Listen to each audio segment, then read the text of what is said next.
ये देखिए हमारा राष्ट्रीय ध्वज शान से लहराता हुआ। और अब हम चलेंगे जहाज महल। पहले यहाँ से टिकट निकालनी है, टिकट निकालने के बाद फिर चलेंगे इसके अंदर।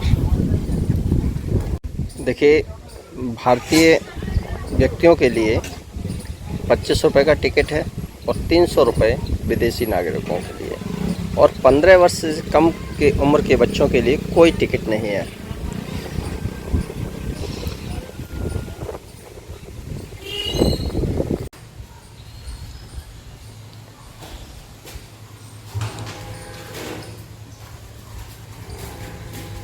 यहाँ से प्रवेश द्वार, एंट्री गेट।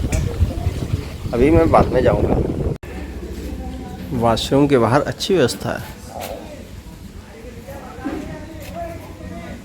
टिकट दिखाने, यहाँ पर टिकट दिखाने के बाद अब हम चलते हैं अंदर।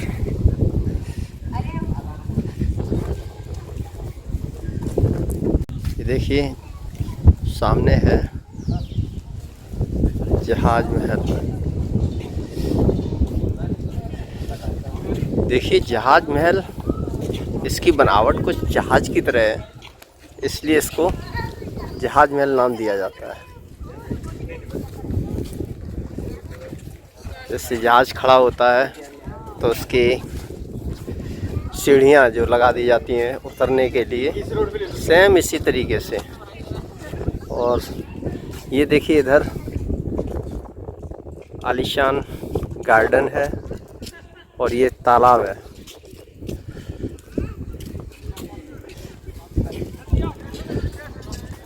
बहुत बेहतरीन।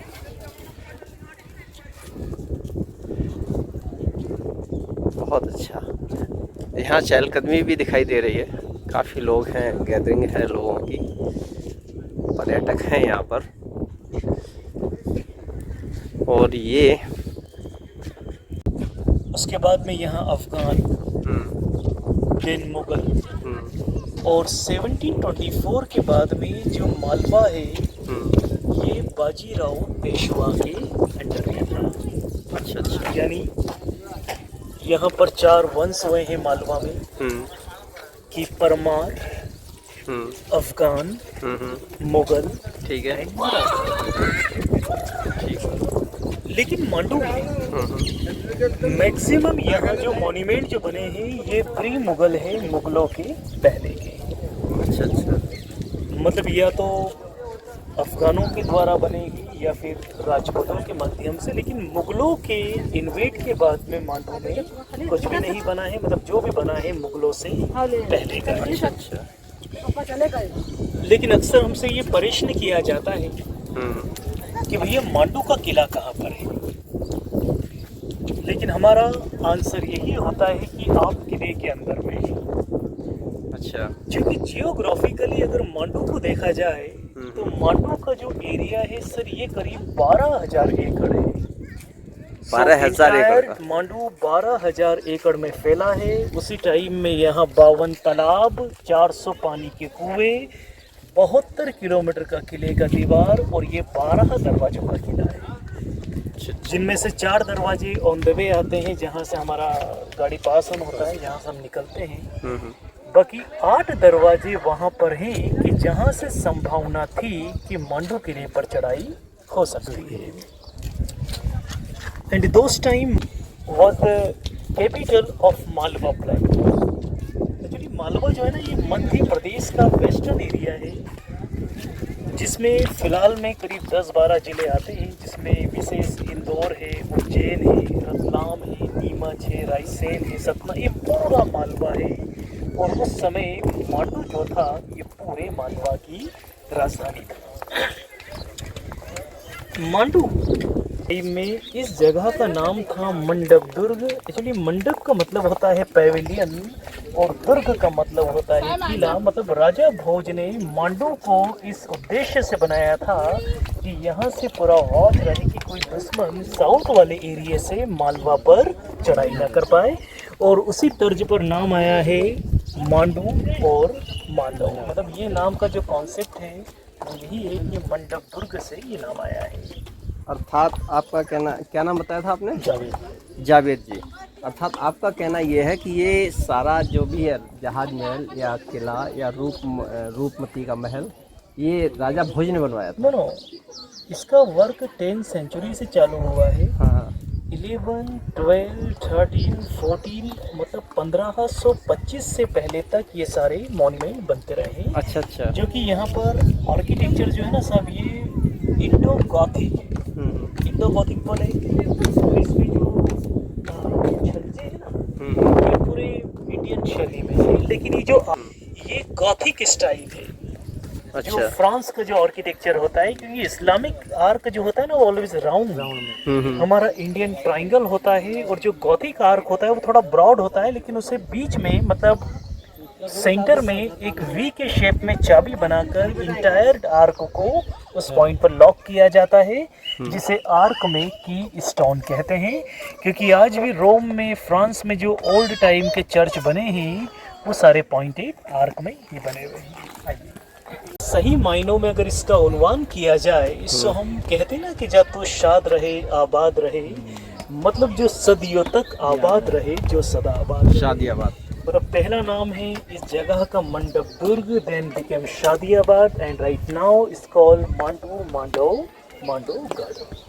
अर्थात ये मुगल शासन काल में इसका नाम शादियाबाद दिया गया था। अफगानों के टाइम, अफगानों के टाइम, मुगलों से पहले। अच्छा अच्छा।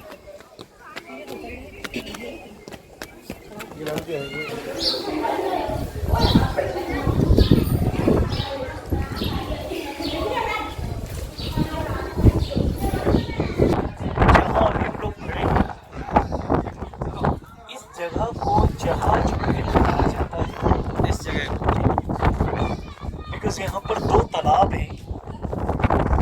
एक तालाब आपके लेफ्ट में है और एक आपके राइट में है। राइट का भी यहाँ से देखते हैं। लेकिन डिपेंड करता है कि इन दोनों तालाबों में कितना पानी है। सपोज अगर इन दोनों लेक में अगर पानी का लेवल इक्वल हो, एक समान हो, तो यहाँ पर खड़े होने पर ऐसा फील होता है कि हम किसी जहाज पर खड़े हैं। मतलब यही कारण है कि इसे जहाज महल कहा जाता है। शिप। लेकिन शर्त यह है कि इन दोनों लेक में पानी का लेवल इक्वल होना चाहिए, एक समान होना चाहिए। ये इस पूरे महल में 70% हमने वाटर रिसाइकलिंग सिस्टम पाया है। मतलब हजारों साल पहले यहाँ के दोनों तालाब के पानी को एवरी डे सर्कुलेट किया गया है, रोटेट किया गया है। इसका नंबर 1 आपको बताऊंगा कि उन लोगों ने किस टाइप से प्लान किया।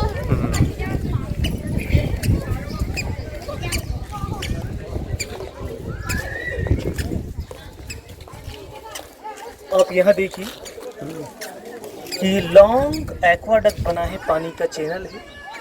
ये पानी के लिए चैनल बनाया गया।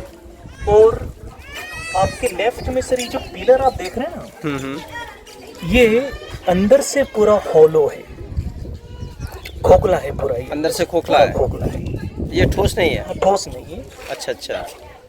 कि आपके राइट में तालाब बना है। ये रहट आप जानते हैं, उस समय डिवाइस होता था कि रहट से लेक का पानी lift from there and by the gravity पानी फ्लो होकर यहाँ, और यहीं से पानी डायरेक्टली होलो के अंदर, और जितना स्पीड में पानी will go into the hollow, और उतना ही ऊंचा फाउंटेन गेट के सामने। वो अच्छा। सो आप देखिए कितना वेल प्लान किया है। मतलब यहाँ से पानी जाता था जी, और ये पानी जाने के बाद उससे फाउंटेन से इंटरनल यहाँ चैनल्स बनी है। हाँ। कि यहाँ से पानी डायरेक्टली होलो के अंदर, जितना स्पीड में पानी will go into the hollow, और उतना ही ऊंचा फाउंटेन गेट के सामने ये फाउंटेन बनता था जाकर के। अच्छा। उसके बाद में फाउंटेन से पानी बहकर अगले तालाब में जाएगा। Can see the management here? हाँ। कि ये तालाब का जो पानी है वो फाउंटेन में, फाउंटेन से पानी बहकर अगले तालाब में, और ये तालाब से पानी फ्लो होकर आपके राइट हैंड पर ये जो रुइंस आप देख रहे हैं, ये जो खंडरात आप जो देख रहे हैं, हाँ सर, वहाँ 15वीं सदी का आरओ सिस्टम है। अच्छा, I mean, अच्छा। there is so many filter कि किसी में एलम, किसी में चारकोल, किसी में रेत, कोयला, इस टाइप से एलिमेंट वहाँ डालेंगे ताकि ये तालाब का जो पानी है वो आरओ में, और वहीं से पानी फिल्टर होकर वो जो रेसिडेंस एरिया आप जो देख रहे हैं डायरेक्टली यहाँ से पानी वहाँ जाएगा पीने के लिए। एक सेकेंड, आपके कहने का मतलब है कि पहले जब इलेक्ट्रिसिटी नहीं थी, बिजली नहीं थी, कोई संयंत्र नहीं थे, तो इस तालाब से पानी लेकर के रहट के द्वारा व्हील के द्वारा लिफ्ट करके प्रेशर को लाया जाता था। जनरेट करके ये लेक का पानी फाउंटेन में यूज में लेंगे। उसको यहाँ से लाने के बाद ये जो चैनल बना हुआ है नाली का, उसी से पानी इसके माध्यम से नीचे गया, फाउंटेन हुआ, वहाँ से पानी से फिर तालाब में गया, तालाब से आरओ में, और तालाब से आरओ में। पूरा अच्छा, आरओ में फिल्टर कैसे करते थे? मैं आपको पूरा बताऊंगा जब अच्छा हम अच्छा। फिर उसके बाद जाता था ये रेजिडेंस, आप ये समझ लीजिए कि उन्होंने इसमें पीने के लिए। इस टाइप से प्लान किया। सामने ये रॉयल फैमिली का रेसिडेंस एरिया है, ठीक, ये सामने। जो कि 5 माले में था। इसे अच्छा, बिल्ड किया है 5 फ्लोर में। वो जो महल है सर वो 5 माले में था, 5 मंजिल का। हाँ। जिसमें 2 फ्लोर बेसमेंट है। हम्म। तो जो बेसमेंट जो फ्लोर है that is specially for the summer, कि गर्मियों में पूरी फैमिली का रहना B1 B2, और विंटर में सभी का रहना ऊपर वाले मालों में था। लेकिन sir they were very clever, क्योंकि सबसे नीचे जो विंडो आप देख रहे हैं ना, बाय द वे वो बेसमेंट 1 है।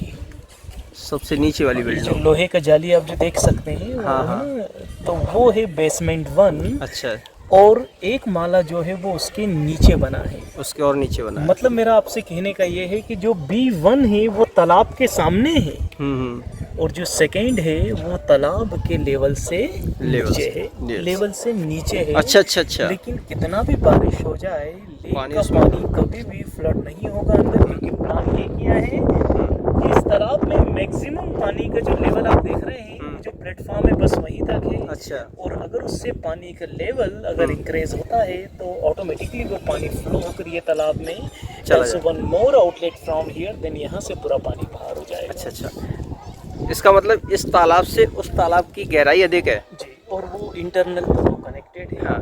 कि अगर यहाँ लिमिट से अगर पानी बढ़ता है तो पानी ऑटोमेटिक इसमें चला जाएगा, यानी महल में पानी नहीं जाएगा। ही नहीं जाएगा, क्योंकि उन्होंने प्लान इस टाइप से किया है कि जो B1 है वो तालाब के सामने है, और सेकंड जो है वो तालाब के ऊपर से नीचे है। लेकिन दोनों फ्लोर में क्रॉस वेंटिलेशन, एयर सर्कुलेशन का उन्होंने पूरा प्रबंध किया है। अच्छा अच्छा कि अच्छा। हमें किस टाइप से हवा को अंदर तक ले जाना है, कैसे एग्जिट करना है, पूरा प्रबंध किया है। मतलब इस महल के प्लानिंग में सर 2 चीज़ों पर केयर किया ये है। क्या चीज़ है? जस्ट ओपन टेरेस, छतरियाँ बनी। अच्छा अच्छा अच्छा। ये तो सर उस समय का सिंबल है, क्योंकि कभी भी तो ओपन टेरेस नहीं होता, लेकिन छतरियों ओपन टेरेस पर भी इस टाइप से वो छतरियों को प्लान करते हैं।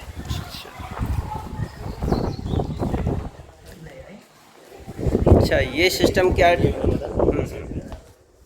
पानी निकलने वाला जो इसमें ये जो चैनल से ये पानी आ रहा है। ये पानी फिल्टर के लिए था,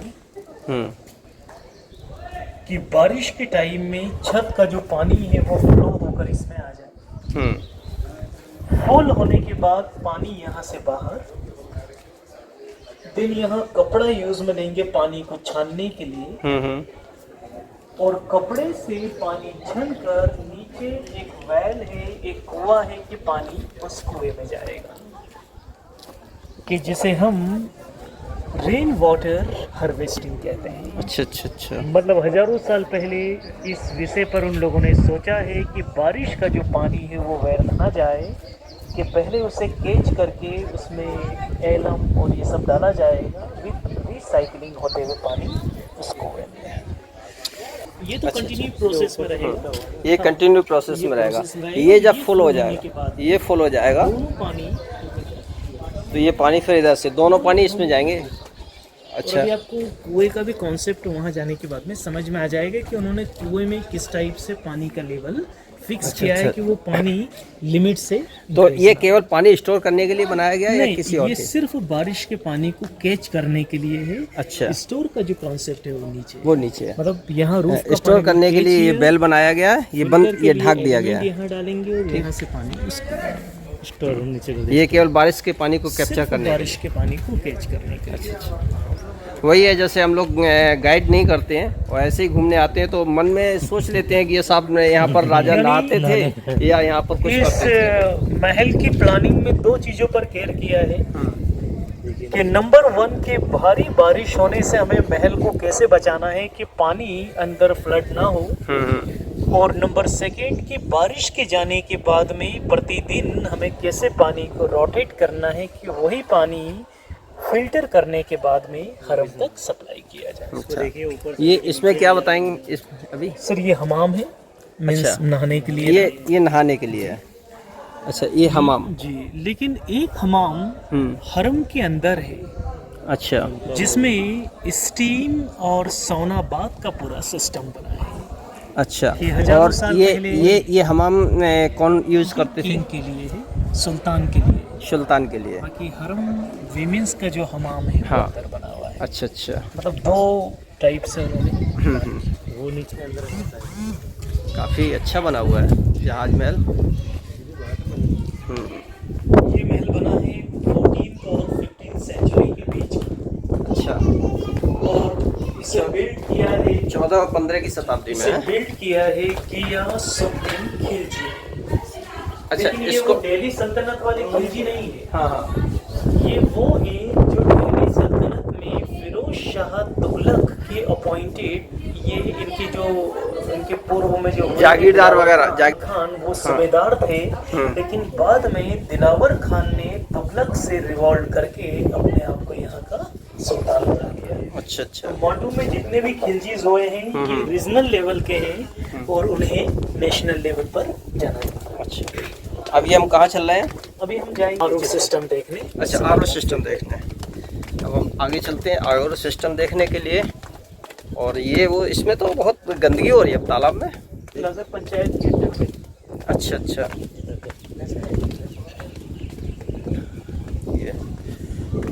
ये वॉल की थिकनेस आप देख सकते हैं। ये तो पहले थिकनेस कहेंगे, इसको आप फैटनेस कह सकते हैं। थिकनेस तो करीब 2 मीटर से ज़्यादा है।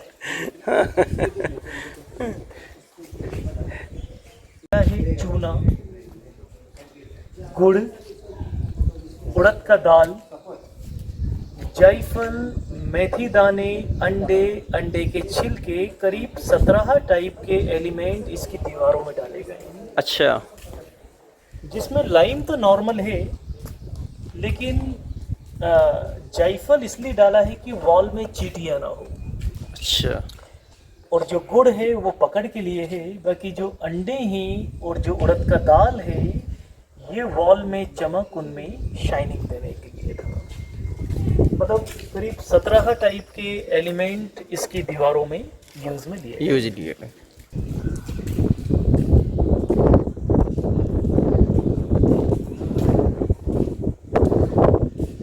जहाज महल का तो सर यही बताते हैं इस स्ट्रक्चर का कि इसका आगे वाला जो हिस्सा है वो काइंड ऑफ दीवाने आम।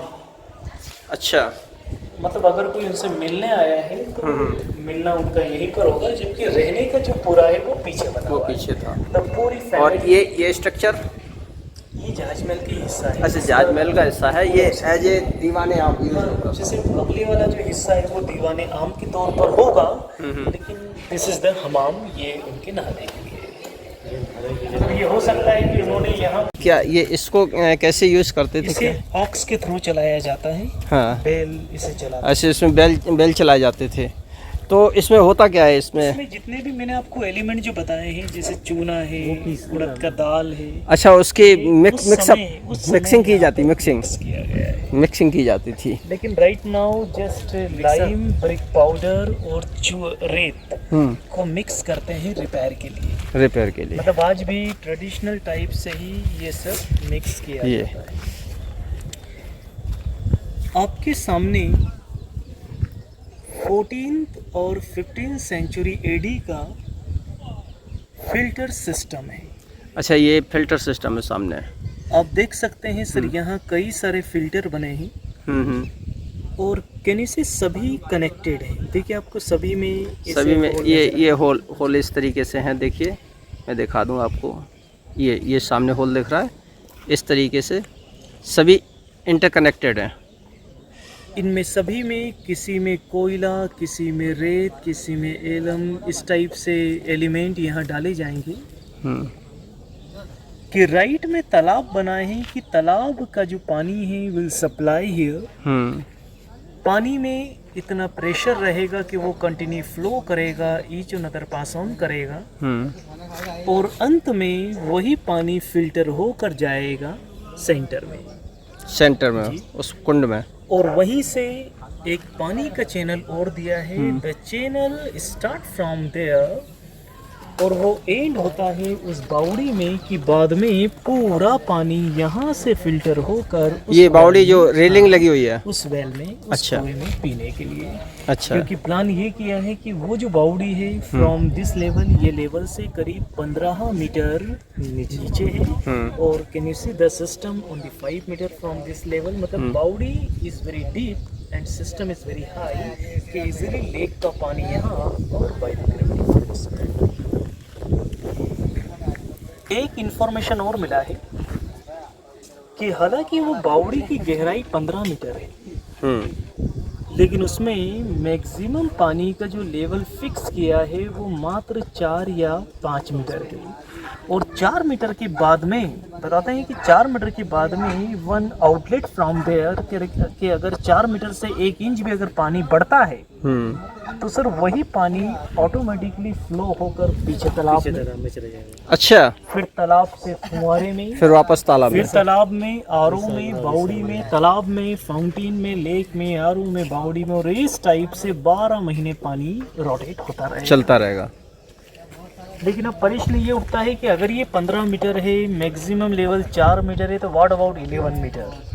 क्योंकि प्रश्न हमसे अक्सर किया जाता है कि भैया 11 मीटर क्यों खाली रहेगा। तो 11 मीटर का सर हमें ये बताया है कि I told you there is 2 basement, 2 तलघर है वहाँ पर और प्रति तलघर की जो हाइट है वो 5 मीटर है। एग्जाम्पल, ये है बावड़ी 15 मीटर, ये है right now we are standing here, हम यहाँ खड़े हैं, जीरो लेवल से ये 5 मीटर, ये B2 10 मीटर। तो जो बेसमेंट जो 2 है ना, वहीं से एक सुपर कॉरिडोर बना है इस वेल में आने के लिए। अच्छा अच्छा, मतलब दे प्लान कि उन लोगों ने इस टाइप से प्लान किया है कि समर में जो महिलाएं हैं उन्हें बाहर आने की आवश्यकता ना हो and directly from the basement they could come into the well और वहीं से पानी लेकर आ जाए अंडरग्राउंड। इसलिए उन्होंने लेवल को पूरा फिक्स किया है कि पानी लिमिट से इंक्रीज ना हो और वो पानी 2 के अंदर फ्लड ना हो और जो 2 में जो महिलाएं हैं वो डायरेक्टली, मतलब पहले जो रानी की सेवा में जो दासियां रहती थी वो भी बाहर नहीं आती थी, इसे वो भी अंडरग्राउंड ही रहती थी। हरम कहते हैं और हरम का हिंदी में मतलब होता है पर्दा, कि जहाँ की अंदर की बातें पब्लिक में पब्लिश ना हो। फिल्टर कि वहाँ से पानी इस वेल में आ जाएगा। उसके बाद में जब कभी उन्हें पानी पीना हो, शॉप के राइट में आप देखिए कि पीने से पहले बाल्टी से खींचा,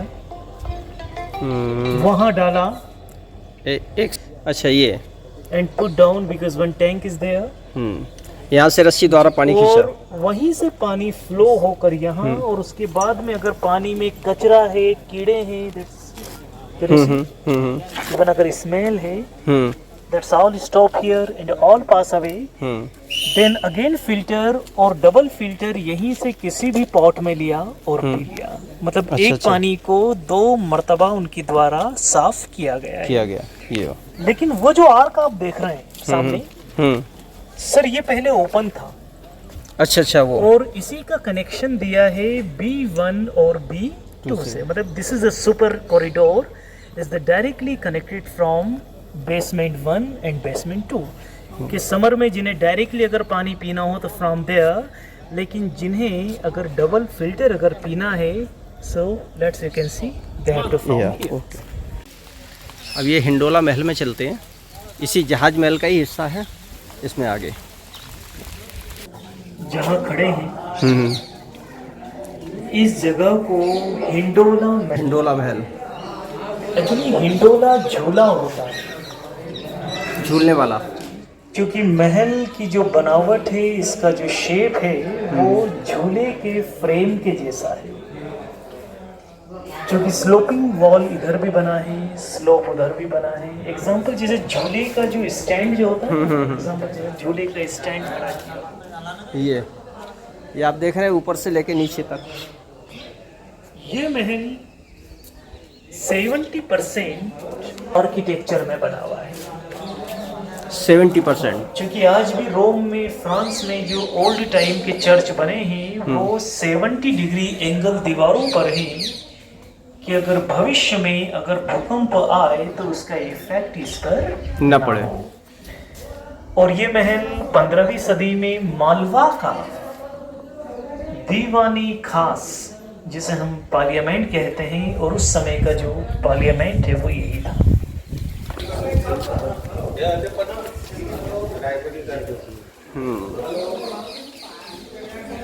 कि the king of the state, अच्छा, यहाँ पर राजा बैठते थे। और जहाँ हम लोग खड़े हैं उनका कैबिनेट यहाँ पर उनका कैबिनेट। अच्छा। एंड द क्वीन, बेगम्स के लिए सामने ऊपर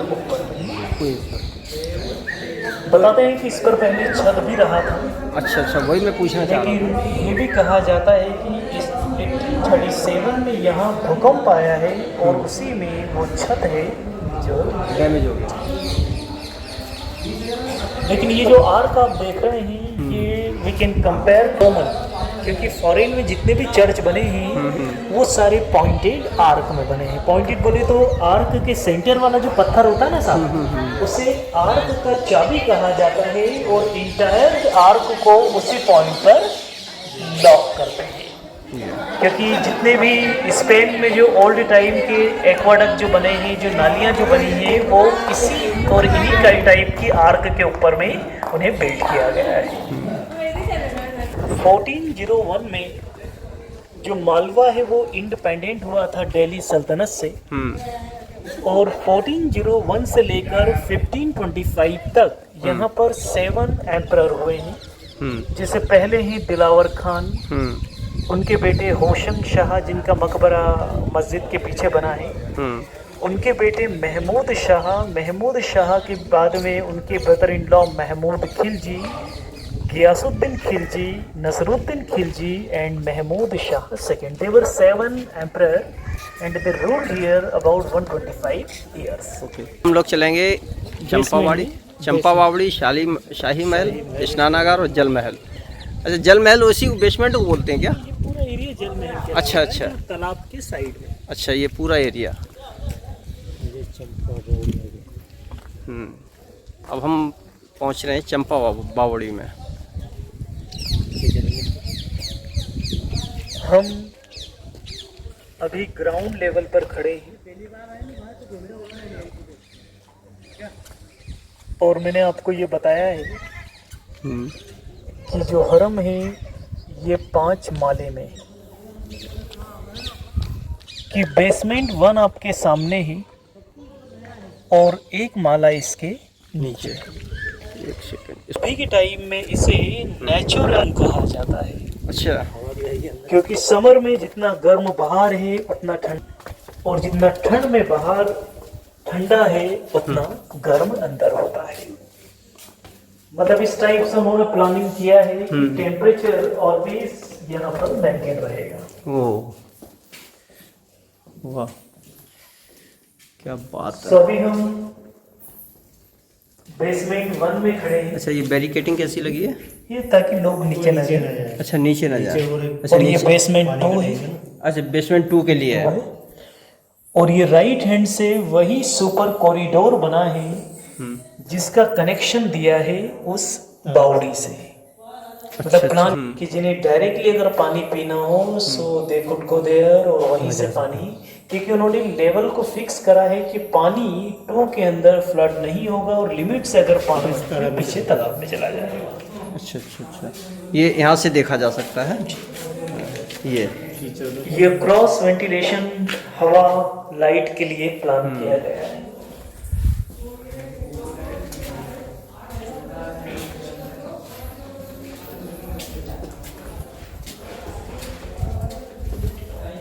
वाह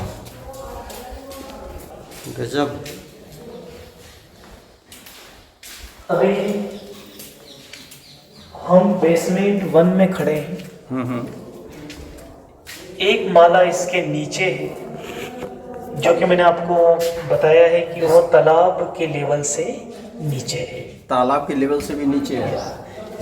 लेकिन आप देख सकते हैं कि वो आउटसाइड में वायर का जो फेंसिंग के नीचे वो कॉर्नर से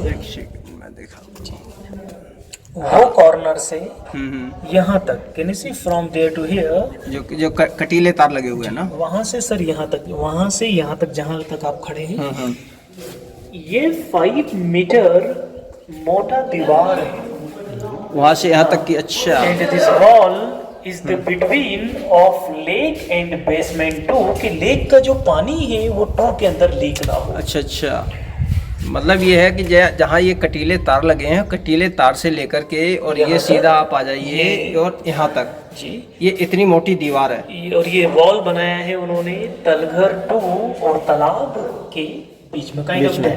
अच्छा अच्छा। और मैक्सिमम पानी का लेवल, पानी बढ़ता है सो ऑटोमेटिकली पानी अगले तालाब में चला जाएगा। और अगर वहाँ पानी बढ़ता है तो वहाँ से पूरा पानी बाहर हो जाएगा। अच्छा, यानी आवश्यकता के अनुसार जिसको बीच में फैब्रिक पर्दे और ये डाले और यहाँ पर वो रूम्स पूरा प्रिपेयर कर लेंगे। पहले पर्दे ही डाल के कमरे बनाए जाते थे। वो जो विंडो आप देख रहे हैं, अच्छा ये सर ये पहले ओपन था, ये पहले ओपन था। अच्छा ये Those times so many window here, but I won't give an example here. One window from here, window from here, and one window is directly from basement 2. अच्छा, आपके कहने का मतलब है ये विंडो, ये ओपन था, ये विंडो ओपन था जो अभी बंद किया हुआ है, ईंटें दिख रही हैं। और सर एक विंडो नीचे से बनाया है और एक विंडो यहाँ नीचे, इसके नीचे यहाँ से बनाया है। अच्छा अच्छा, कि अगर हवा यहाँ से एंटर होता है तो सर्कुलेट होकर वहां से बाहर, कि जिसे हम cross ventilation plus air circulation कहते हैं। अच्छा, मतलब उन लोगों ने ये प्लान भी किया है कि 2 के अंदर ऑक्सीजन लेवल कम ना हो, इसी के मद्देनजर यहाँ पर हजारों की तादाद में ऐसी खिड़कियां थी कि एक से हवा जाए और दूसरे से बाहर हो जाए। अच्छा अच्छा, अच्छा लग रहा है। वैसे भी सर ये जो थे ना सुल्तान, ये सब अफगानी थे और अफगानियों की आदत में था खेमों में रहने का, मतलब तंबुओं में रहने का। तो ये कबीले टाइप सारा उन्होंने तंबू जैसा बनाया है, जिसको जितनी आवश्यकता है बीच में पर्दा लगाया हुआ। इसलिए मांडू में आपको किसी भी मॉन्यूमेंट में calligraphy, carving is very few, बहुत कम है, नहीं मिलेगी, क्योंकि ये सब बना है मुगलों से पहले का। इसलिए इनके कल्चर में ना बाग है, ना बगीचे हैं, तंबू लगा के ना कैलीग्राफी है। इसलिए is very simple but is very technical बहुत है। हाँ, इसमें नो डाउट। इतने सस्ते में और वाटर की रिसाइकलिंग करना और उसको शेव करना और उसको यूज़ करना, ये शायद है कि इतने सस्ते में नहीं हो सकता है। उसमें क्या खर्चा है? कोई खर्चा नहीं था, केवल हम 2 बैलों को केवल घुमाना था, बस केवल 2 बैलों को घुमाना था और पूरा पानी पूरे राजमहल के लिए पीने के योग्य होता था। और सिंचाई वगैरह में अपना जो भी काम करते हो, बारिश का पानी एकत्र करते थे, बहुत बेहतरीन। मैंने आपको बताया है कि उस समय यहाँ 52 तालाब और 400 पानी के कुएं थे। And right now we are standing in basement 1। अच्छा, अभी हम तलघर में खड़े हैं, अभी बेसमेंट में ही है, क्योंकि ग्राउंड लेवल फ्रॉम देयर यानी +1। अच्छा अच्छा, ग्राउंड लेवल वहाँ पर है, B1 है और इसके नीचे B2 है। अभी हम लोग बेसमेंट में ही हैं। साफ लफ्जों में मैं आपसे यही कहूँगा कि जहाँ B है वहाँ G नहीं, मतलब जहाँ B है वहाँ G नहीं, और जहाँ जी है वहाँ बी नहीं, मतलब जहाँ ग्राउंड है उसके नीचे बेसमेंट नहीं है, और जहाँ बेसमेंट है वहाँ ग्राउंड ग्राउंड नहीं। जबकि अभी के टाइम में बी वही कहलाता है जहाँ जी रहता है। हाँ हाँ, दे वर वेरी क्लेवर, उन्होंने बेसमेंट भी बना दिया है और उन्हें ग्राउंड की भी आवश्यकता नहीं पड़ी। नहीं, मतलब जियोग्राफिकली उन लोगों ने इस टाइप से मतलब ये है बनाया कि अगर जैसे ग्राउंड फ्लोर पे हम पहुंच जाते हैं तो ग्राउंड फ्लोर के नीचे कोई आपको Basement स्पेस नहीं मिलेगा, बेसमेंट नहीं। यानी ठोस जगह बेसमेंट है। सारा जो है सारा अलोंग द लेक बनाया है, लेक के साइड। हाँ, बेसमेंट उन्होंने इस तरीके से खुदाई करके बनाया हुआ है, उसकी कोई छत नहीं थी। उसका छत हाँ, मतलब केवल basement B2 की है। में, मतलब बेसमेंट में उन्होंने आंगन को प्लान किया, जबकि हाँ, हाँ, हाँ। बेसमेंट में कभी आंगन होते नहीं। हाँ, आंगन के रूप में यूज़ किया है। और B2 जो है उस पर छत मिलेगी आपको, उस पे छत तो रहेगी। उस पर छत रहेगी। चलिए, कीमत तो मुश्किल है, तो थोड़ी बहुत बढ़ेगी तो उसके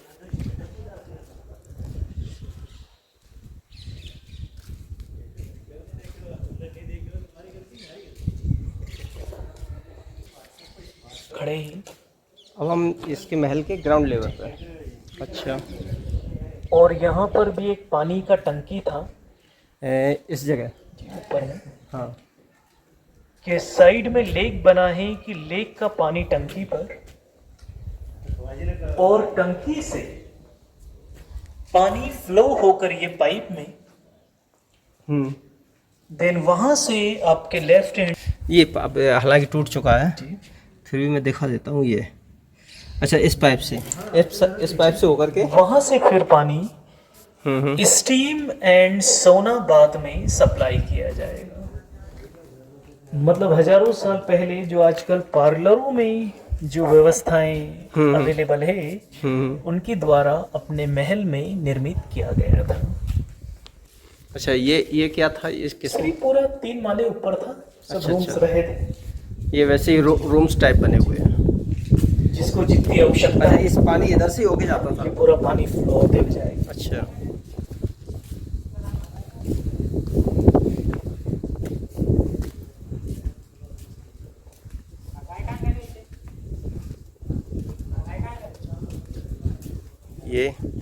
ये टॉयलेट है उस समय का। अच्छा, उस समय की ये टॉयलेट थी। We found only 7।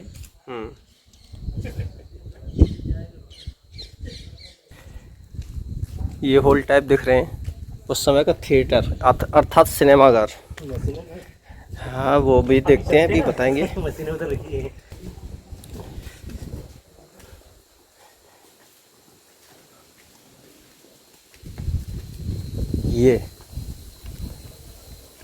ये अब हम 15वीं सदी का ऑडिटोरियम है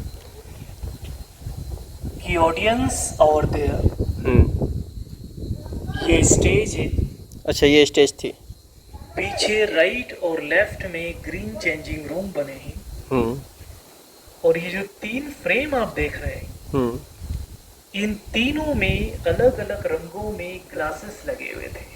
अच्छा, कि यहाँ परफॉर्मिंग के टाइम में behind of the wall 2 soldier हाथ में मशाल लेकर पीछे अप डाउन करेंगे, दौड़ेंगे, और उसी का जो रिफ्लेक्शन है that's directly come on the dancer, कि जिसे हम डीजे लाइट कहते हैं। ये उस समय का स्पॉटलाइट है। ये मनोरंजन सदन। 2-3 चीजें इज वेरी फेमस, जो मुझे हर गेस्ट ने कहा है कि हमने कभी नहीं देखा ये, कि नंबर 1 कि जिस लिहाज से इन्होंने बेसमेंट 2 को तालाब से लेवल को मेंटेन करते हुए, तालाब का जो पानी है वो अगले पौंड में, और वहाँ से आरओ में, और आरओ से बावड़ी में, फिर बावड़ी से अगेन तालाब में डाला है। They were very clever.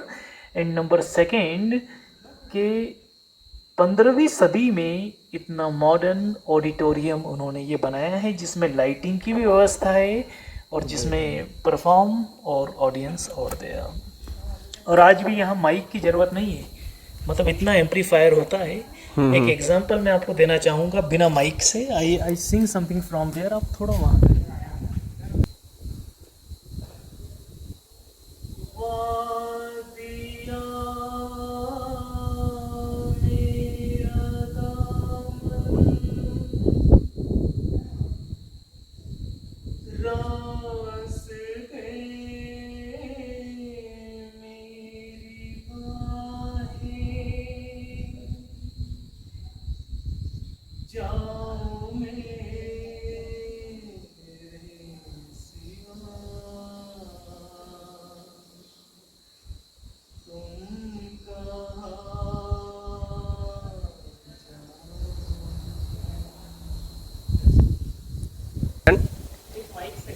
बहुत सुंदर।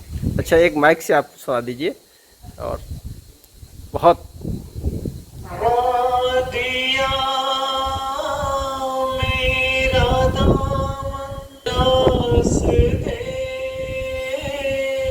मेरी बाहें जाओ मेरे सिवा,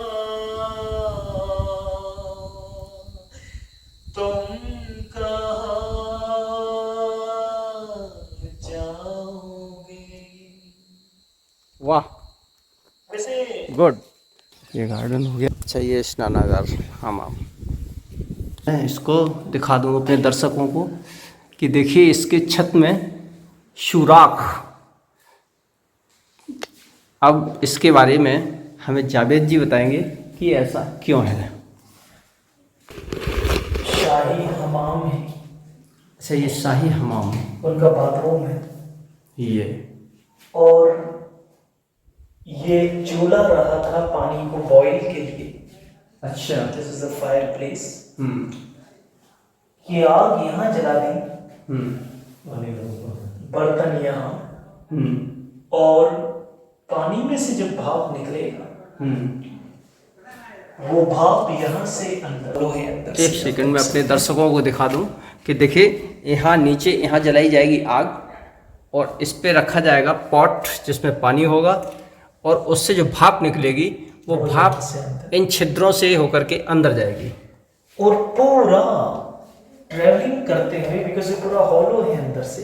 अच्छा। पूरा ट्रैवलिंग करते हुए बाद में वही भाप ये देखिए इन दीवारों से होते हुए यहाँ से बाहर, अच्छा वहां से बाहर, ये सुराख आप देख रहे हैं from there, from four side.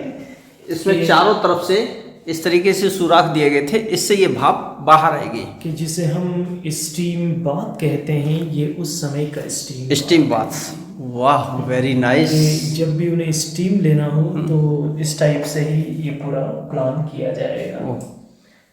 अच्छा, इसमें ये क्या था? सर, ये पानी के टैंक है। अच्छा, ये पानी के टैंक है। उनका जो बाथरूम है वो अंदर है। वाह, ये तो स्टीम बाथ का हो गया। यहाँ पर दो नालियाँ हैं, गर्म पानी और ठंडा पानी। अच्छा, एक नाली में ठंडा और एक में गर्म। अच्छा, good. So cold and hot mix है हियर, और मिक्स होकर वही पानी बाल्टी में। अच्छा। तो जैसा भी उन्हें मिक्स करना है, यहाँ लकड़ी के सांचे थे कि उन्हीं से पानी मिक्स किया जाएगा, और वही पानी मिक्स होकर बाल्टी में। अच्छा। सेंटर में ठंड और बारिश में यहाँ कोयले जलाते कि अच्छा। ये हमाम पूरा गर्म रहे, जिसे हम ड्रायर बाथ कहते हैं। ये उस समय का सौना बाथ है। अच्छा अच्छा। मतलब नहाने के बाद में दे स्टैंड हियर, और बिना टॉवेल के हीट से अपने आप को ड्राई कर लेंगे। इसमें भी ऊपर छत वेंटिलेशन के लिए है, डेकोरेशन के लिए है, और बाष्पीकरण ऊपर होता है। नहीं, भाप को उड़ाने का नहीं है भैया। अगर नहीं, नहाने के बाद जो भी बचती हो भाप, लेकिन जब वो स्टीम जब लेंगे ना तो उस समय इन्हें ये बंद करना पड़ेगा कि अच्छा। स्टीम है वो बाहर ना जाए। लेकिन कॉन्सेप्ट ये है कि जब कांच रहेंगे ना तो सनलाइट भी आता रहेगा और स्टीम भी बाहर। अच्छा, ये भी सुराख उसी का है। हाँ, ये भी उसी की। मतलब ये पूरा अंदर से हॉलो है दीवारें। सर, ये उस समय का मसाज सेंटर है। अच्छा अच्छा। मतलब स्टीम लेने से पहले एक प्रोसेस आवश्यक होती है जिसे हम वाटर मसाज कहते हैं। यहाँ कंटिन्यू पानी फ्लो होता रहेगा और वो यहाँ बैठ जाएंगे, और मसाज करने के उपरांत ही वो लोग स्टीम के लिए प्रिपेयर हो जाएंगे। तो जैसे यहाँ पर नहाने वाला व्यक्ति यहाँ बैठ जाता है, वो यहाँ बैठ जाएगा। पानी कैसे फ्लो होगा? पानी फ्लो होता है, पानी इस तरीके से आएगा इसमें। हाँ, और हाथ पैर मसाज होने के बाद में अच्छा अच्छा अच्छा, जिसे हम स्पा कहते हैं। स्पा। ये उस समय का जकोजी है और स्पा है।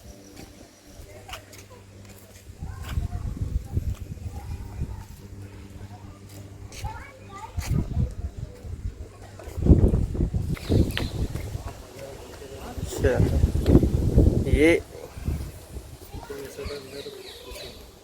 ये चंपा बावड़ी है, अच्छा ये चंपा बावड़ी। जो कि इसका लुक चंपे के फ्लावर के जैसा है। ये भी 15 मीटर है, लेकिन मैक्सिमम पानी का लेवल 4 मीटर है।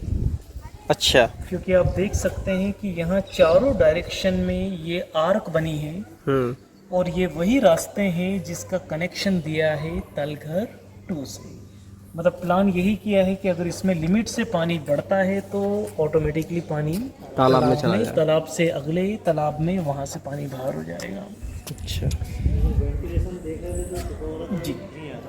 इस पर एक पहले छत बना था जो पूरा स्लोप था कि यहाँ पानी का टैंक, कोयला और ये सब इस टाइप से एलिमेंट यहाँ डालेंगे, इससे फिल्टर हो और जाए। वही पानी अगेन फिल्टर होकर इस बावड़ी में, कि जिसे हम रेन वाटर हार्वेस्टिंग कहते हैं। अच्छा अच्छा। मतलब हजारों साल पहले इस पर भी उन्होंने सोचा है कि बारिश का जो पानी है वो व्यर्थ ना जाए और पीने के काम में आ जाए।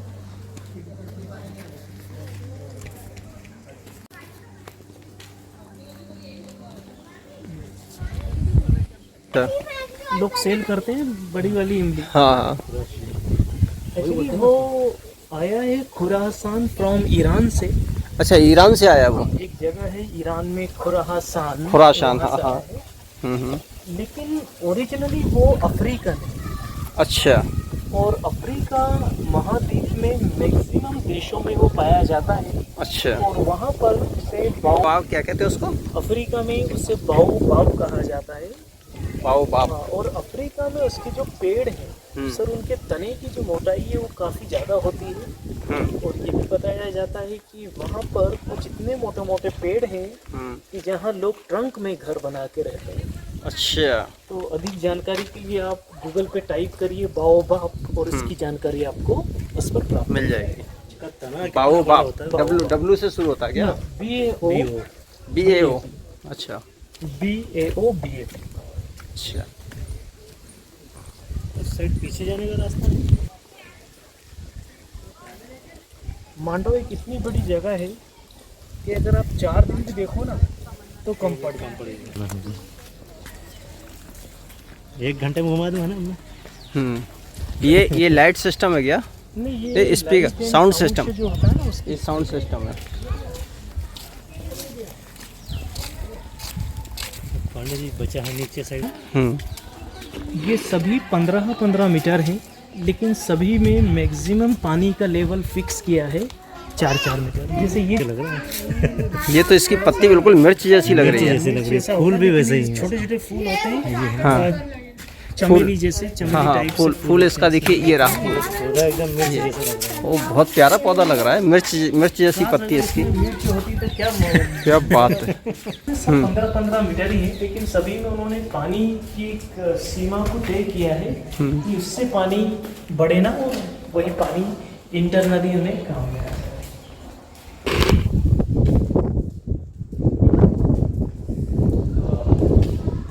हवा कितनी तेज चल रही है। तो ये वाला जो हिस्सा है उस समय का, जैसे दीवाने आम कोई मिलने आया है। अच्छा दीवाने आम के रूप में यूज किया। दीवाने आम, लेकिन ये प्रॉपर दीवाने आम नहीं है, क्योंकि प्रॉपर दीवाने आम अकबर के समय चालू हुए हैं, और अकबर से पहले दीवाने आम नहीं होते थे। लेकिन यहाँ डिपेंड करता है सुल्तान पर कि उसे किससे मिलना है और किससे नहीं। मतलब ये प्रेशर नहीं है कि आपको प्रतिदिन लोगों से मिलना है। मन है तो मिलेंगे। इसकी जो फोटो ली थी ना आपने, फोटो इसकी सेम है। हाँ सेम वही है। सेम डिजाइन जो हमने वहाँ ली थी क्या? थोड़ा छोटा है और बीच में डिजाइन। हाँ।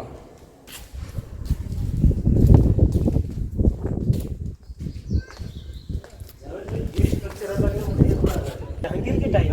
हाँ ये बात। अच्छा ये जहांगीर के समय में थोड़ा सा रिपेयर किया गया है। ये दोनों होलो पिलर हैं जो मैंने आपको बताया था। हाँ।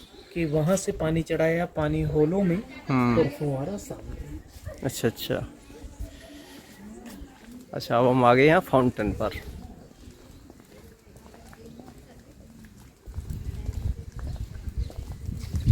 फाउंटेन यहाँ पे ये फाउंटेन ये चालू है अभी तक कनेक्ट नहीं, अब तो खैर सब बंद है, अब तो बंद है। लेकिन आपसी में कनेक्टेड है, मतलब पूरी नालियाँ बनी हैं। ये दर्शाने के लिए स्पेशल ये कंटिन्यू जो है वो पानी, हाँ ये अभी लगाया है।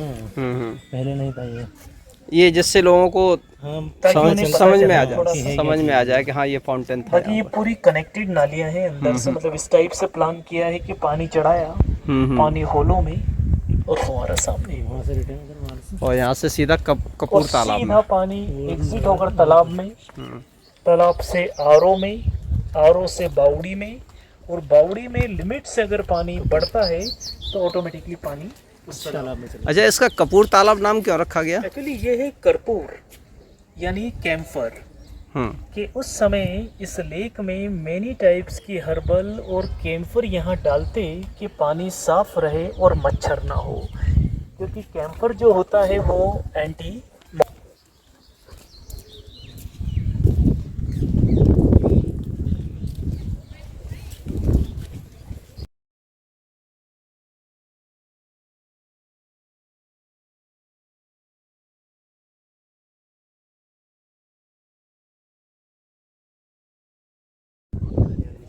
तोप वगैरह, लेकिन ये उस समय की नहीं है, ये बात की है, बाबर के समय की। लेकिन क्योंकि अफगानों के टाइम में तो तोपें थी नहीं, बाबर के टाइम में आया है। हेलो दोस्तों, अभी मैंने विजय जी और जावेद जी के साथ पूरे किले को घूमा, और जावेद जी यहाँ पर गाइड हैं। कभी भी अगर आपको जहाज महल देखना है तो प्लीज़ यहाँ आके किसी से भी पूछ लीजिए जावेद जी को, और शायद मुझे लगता है कि इनसे अच्छा गाइड यहाँ पर नहीं होगा, होने को हो लेकिन मुझे नहीं लगता, क्योंकि मुझे जितने भी हमने अभी गाइड किए इतना अच्छा मुझे किसी ने गाइडेंस नहीं किया। तो अब हम अपना जहाज महल का वीडियो यहीं समाप्त करते हैं। देखते रहिए यूट्यूब चैनल एहसास प्रकृति का। जय हिंद, जय भारत, जय माता।